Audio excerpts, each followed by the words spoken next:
What's up, guys? Welcome back to the Drew 11 channel, and this is my short post-match review of our win against Crystal Palace at Selhurst Park.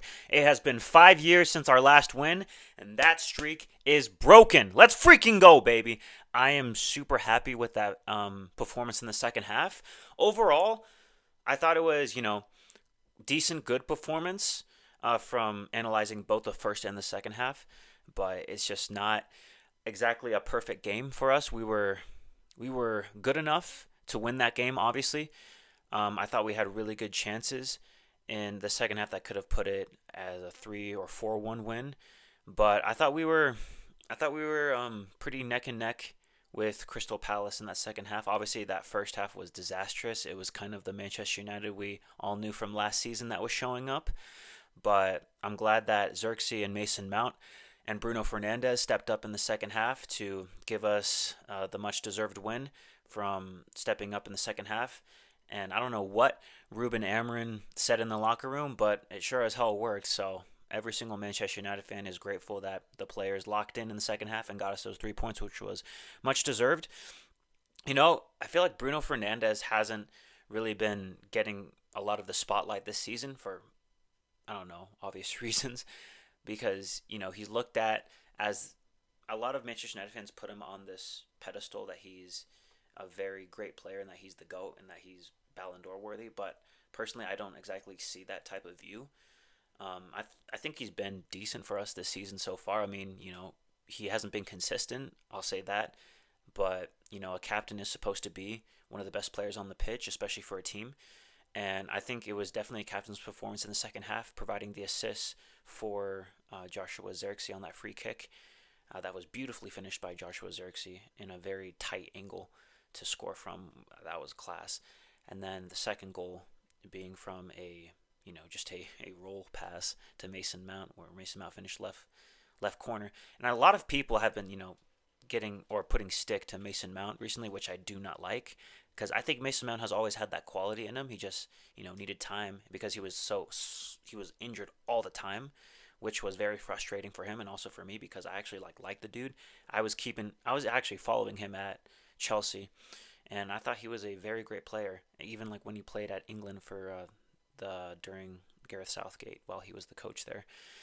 And yeah, finally I'm starting to see the quality that he brings, and we're starting to see that every other game. I suppose he's not as consistent, but I hope that this can build his confidence and build rhythm for him to continue to show what he can bring to this Manchester United team, because the squad does have quality. It's just I don't know if this is the best system to bring that out every single game, because it seems like we're getting a decent, good, and average performance.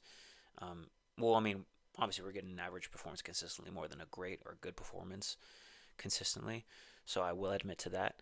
But this was a much deserved game. Crystal Palace have been really good under Oliver Glasner, and they were, I would say, a lot of people expected Crystal Palace to win today, but yet this is what I gotta say.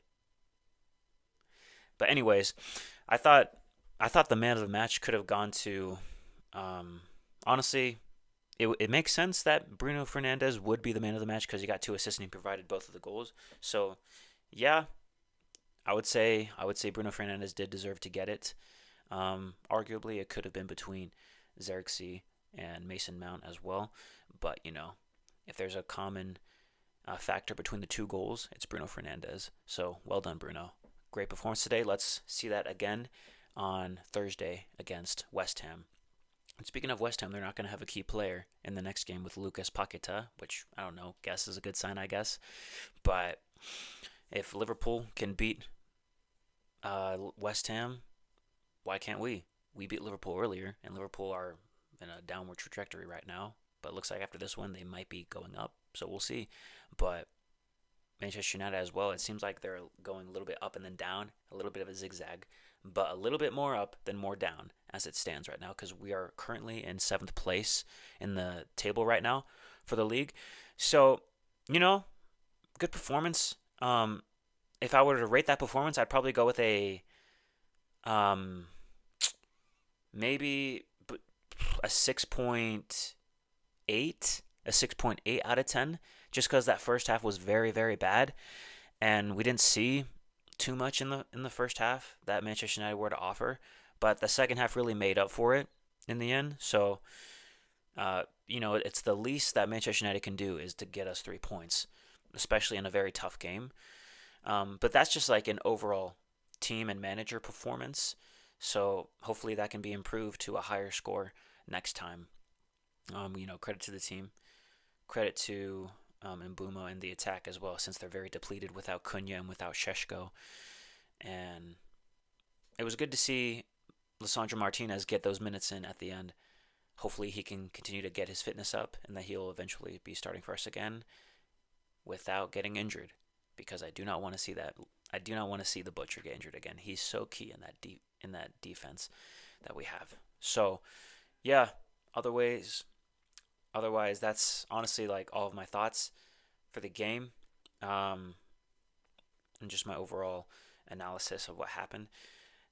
Obviously, that last minute gave me flashbacks to Michael Olise's tying goal against us back in, I think it was January 2023, which, was a big bummer when I watched that game live. But yeah, I was feeling those same things when Justin Devaney had that free kick in the last minute. But luckily, we got it over the line. We got it done. We move on, and we seek to get another 3 points against West Ham at Old Trafford. Anything can happen in that game. You're going to see another preview for that video on probably Tuesday. Tuesday is a good day to release that, either Tuesday or Wednesday.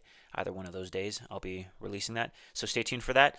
And if you like this short post-match review, like this video and, hype up this video. Apparently that's a new thing, so that I can reach out to more people. And if you've watched up until this point, subscribe to the channel, and I will see you guys in the next video that I release. Glory, glory, Man United.